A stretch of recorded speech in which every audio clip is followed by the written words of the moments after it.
Bonjour les amis et bienvenue pour cette dernière vidéo, un gros paquet, mais une dernière vidéo sur l'énergie, c'est l'alimentation. Donc même si c'est la plus importante en volume, d'accord, c'est la quatrième en termes d'importance sur l'énergie après le sommeil, l'oxygénation, l'hydratation, et bien vient l'alimentation.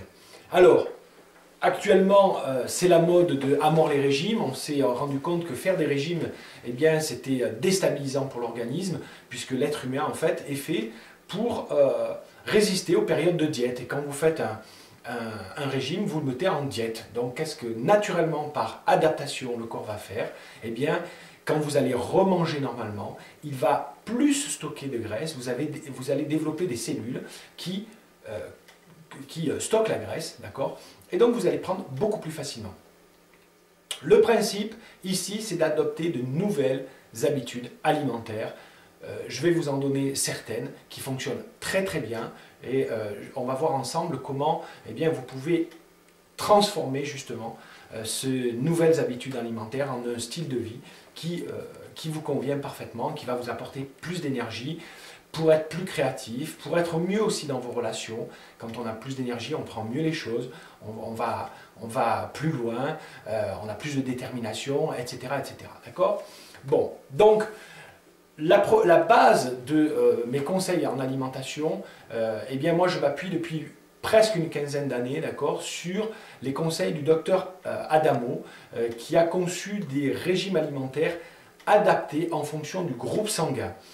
Je crois fortement à cette démarche-là parce que on est tous différents, on a des modes de fonctionnement différents par rapport à l'alimentation et effectivement, c'est le sang qui transporte nos nutriments dans le corps et donc la compatibilité quelque part de notre sang avec ces aliments est très importante. Également, l'étude du docteur Adamo s'appuie sur des milliers de personnes qu'il a vues en cure, qu'il a suivies dans des centres ou dans la vie quotidienne. Et donc vraiment, c'est très adapté. Et enfin, le dernier argument, c'est le mien, c'est que véritablement, moi je suis ça depuis 15 ans, j'ai fait suivre ça à des tas de clients qui ont vu vraiment un changement significatif au niveau même de leur immunité personnelle, de leur fatigue, de leur énergie, de leur créativité, etc. Donc vraiment, c'est quelque chose qui marche bien. Adaptez votre alimentation en fonction de votre groupe sanguin. Il y a des gens, clairement, qui sont faits pour être végétariens, mais il y a des gens, clairement, moi j'avais un ami qui a voulu être végétarien comme nous à l'époque quand on faisait du triathlon, et qui, vraiment, pour lui, ça a été pas du tout un très bon régime.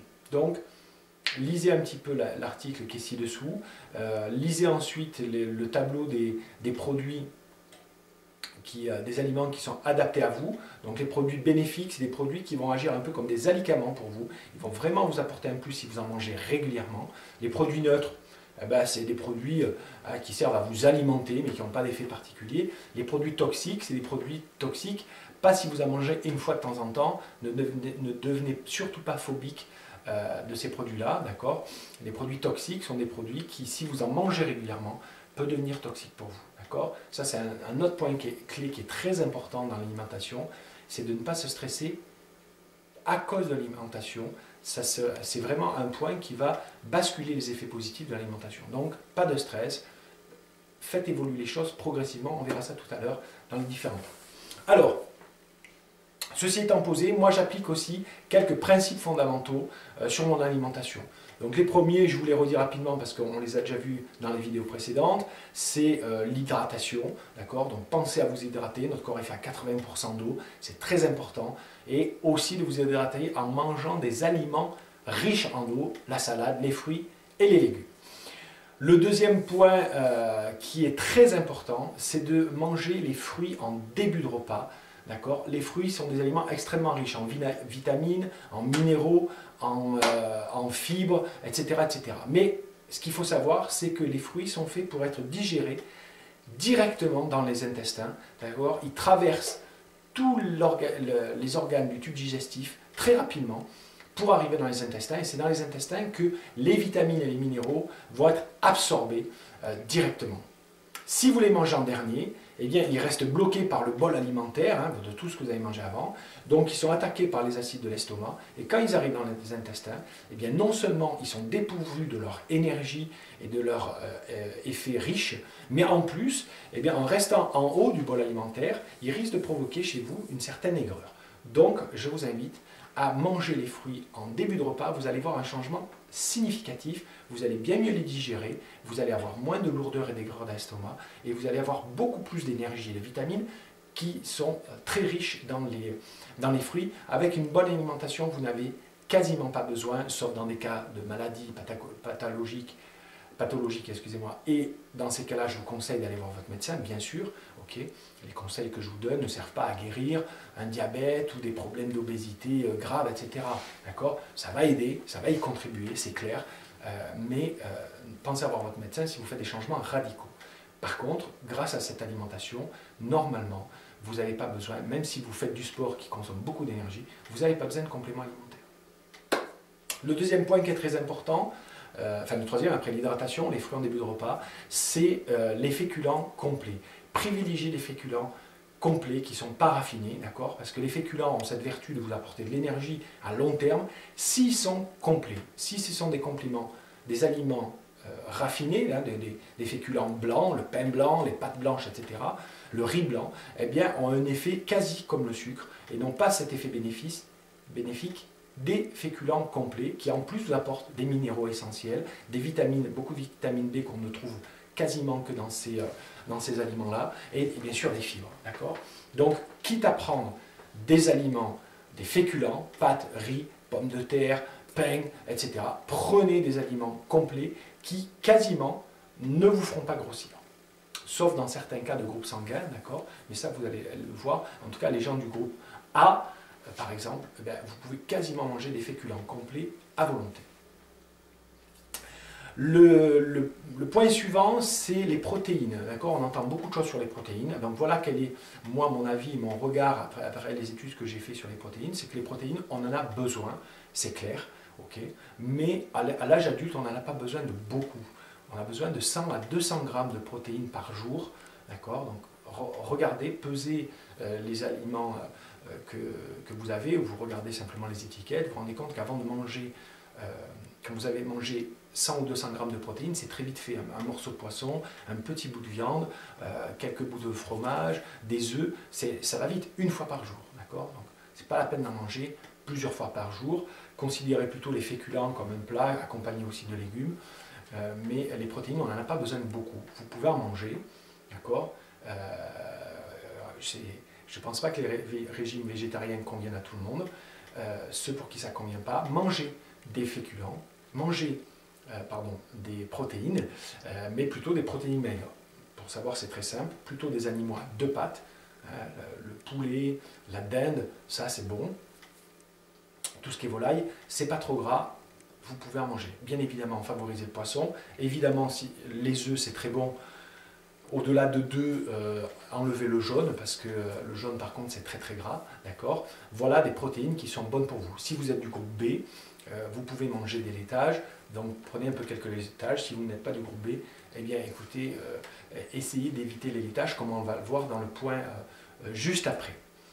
Donc, sur les laitages, ce qu'il faut savoir, c'est très simple, c'est que le lait est une molécule qui est très complexe.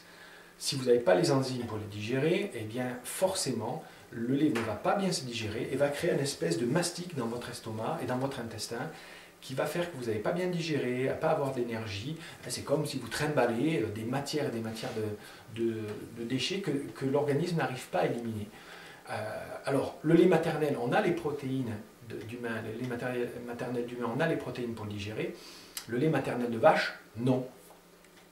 Ni de brebis, ni de juments, etc., même s'ils sont proches, eh bien non. Donc, a priori, d'accord, sauf si vous êtes du groupe B et que vraiment vous avez l'habitude de boire du lait et des laitages, vous pouvez en prendre un petit peu, parce que vous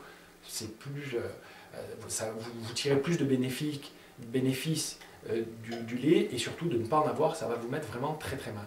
D'accord? Pour les autres, essayez de vous passer de lait. Sachez que le lait, on l'a mis en avant pour des raisons économiques, d'accord, de l'agriculture, on avait besoin de vendre du lait, donc on a mis en avant tous les bienfaits du lait, mais honnêtement, vous pouvez avantageusement le remplacer par des laits d'épeautre, des laits de soja, des laits d'amande ou d'avoine. Il y en a certains qui n'ont quasiment pas de goût, on dirait le goût du lait, d'autres qui sont enrichis en calcium, donc vous pouvez les prendre sans problème pour retrouver le bienfait. Il y a d'autres aliments qui contiennent beaucoup plus de calcium que le lait et qu'on digère bien, comme les fruits secs, d'accord, particulièrement les amandes.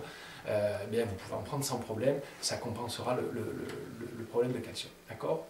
Voilà, le dernier gros point qui me semble important à souligner, c'est les associations dangereuses. Je vous ai parlé des protéines, je vous ai parlé des féculents, ce sont deux aliments majeurs et lourds, d'accord, dans notre alimentation. Donc les aliments, les féculents, c'est pommes de terre, riz, pâtes, pain, etc. Les protéines, c'est le poisson, la viande, les œufs, le fromage, d'accord. Eh bien, ces deux aliments-là, essayez dans un même repas de ne pas les mélanger. Pourquoi? C'est très simple. Les féculents, quand vous les digérez, vous avez besoin d'un environnement qui est basique, d'accord, c'est-à-dire qu'il y a un pH élevé pour dissoudre ces molécules-là. A l'inverse, tout ce qui est protéines est digéré par des acides, d'accord, ça va les digérer, ça va les décortiquer, d'accord, donc un pH qui est bas. Donc si vous mélangez les deux aliments, qu'est-ce qui se passe? Ben, notre organisme se neutralise, d'accord, et le pH, ben, il doit passer tantôt l'un, tantôt l'autre, mais ça ne fait pas du bien à l'un et à l'autre, ça se neutralise, ce qui fait que votre digestion va durer non pas 2 ou 3 heures, mais peut durer 8 à 12 heures quand vous mélangez ces deux aliments dans votre estomac. Et donc, pendant 8 à 12 heures, votre digestion vous pompe de l'énergie, vous fatigue, d'accord? Donc, non seulement ces deux aliments sont très riches énergétiquement, et ce n'est pas très bon pour votre santé, mais en plus, eh bien, la digestion va vous pomper énormément d'énergie. Vous allez être fatigué, vous ne savez pas pourquoi. Quand vous évitez ces associations, vous allez vous rendre compte que vous avez beaucoup plus d'énergie au quotidien. Voilà, le dernier point que j'aimerais dire, c'est que évidemment, il est très bon de diminuer votre consommation de sucre, de graisse, de café, d'alcool, de tabac, de toutes ces addictions, d'accord, qui sont importantes. Mais, je le répète, la stratégie en alimentation, c'est de changer progressivement pour adopter de nouvelles habitudes alimentaires. Donc la meilleure stratégie, c'est ce que j'appelle moi le sevrage finalement. Comment on fait pour sevrer un bébé du biberon, enfin du lait de sa mère, pardon? Eh bien chaque jour on ajoute un biberon de plus, d'accord, et il est sevré du lait maternel.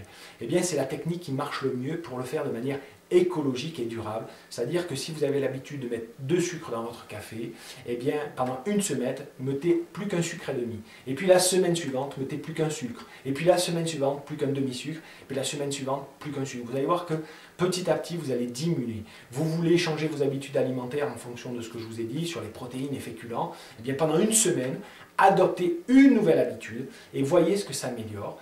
Si ça améliore quelque chose, vous l'adopterez facilement. Si ça ne change rien, vous allez juste un peu l'améliorer, mais c'est tout. Donc faites des tests comme ça vous permet de tester votre alimentation, de la faire évoluer dans le temps, de prendre de nouvelles habitudes alimentaires, ce qui fait que bientôt, vous allez avoir un bon régime alimentaire qui va vous rendre en bonne santé, plein d'énergie, avec une silhouette qui est correcte, et ça de manière naturelle, sans vous forcer. Je vous souhaite un bon mois. Pendant tout ce mois, vous avez tout ce mois pour travailler toutes ces vidéos. Et puis on se voit très bientôt dans notre téléconférence qui aura lieu aux alentours du 15 mars. Je vous souhaite une bonne journée et à bientôt.